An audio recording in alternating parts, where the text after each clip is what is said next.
Pushing even further west now to the United States, a bright spot for the world economy. With us, we have Joseph Grinkorn, our American investment expert, CEO of the Morris Group, which is based in New York City. Thank you so much for being with us. Thank you for having me. Well, look, we have this Fed meeting coming up in June. Can we expect a rate hike?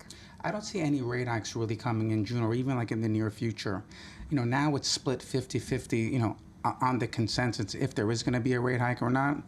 I see Janet Yellen, again, being data dependent and really kind of stretching this thing out really towards the end of the year. What is the state of the U.S. economy? Stable right now. Of course, as you know, January and February were very, very tough months for the market, but we've made a very, very nice comeback. As of recently, there's been a little bit of weak data coming out, so I would definitely categorize it as stable right now. Well, certainly when central bank chiefs consider a rate hike, there are pros and cons. What would you say they are? Well, some of the pros and cons is obviously the very, very low unemployment rate. But as of recently, the cons have been, you know, very, very slow GDP. As of the last report, you know, it was only 0.5%.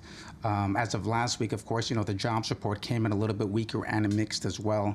So I think, again, the Fed is data dependent, and she wants this economy to run hot for a while. All right. Well, there are various reports that the global economy is slowing down. Now, that is a concern for investors and, of course, policymakers like the Fed. What do you expect for 2016? It's going to be a tough year, honestly, for the global markets. Of course, we have, you know, the whole possibility of even Brexit coming up in June.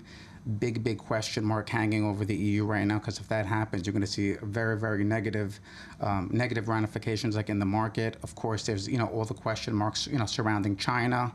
Are they going to be able to bounce back and keep growing, of course?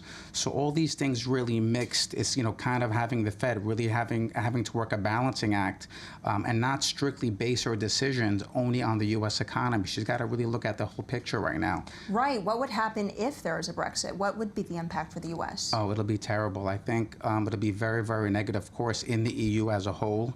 I think it could start even something as contagion even, and other countries could consider possibly leaving the EU as well. And I think it just sends a very, very, you know, negative direction towards the market. And I think, Indeed. well, you know, Indeed. everyone Well, thank gets you hurt. so much for coming here all the way from New York and following this story for us as ever.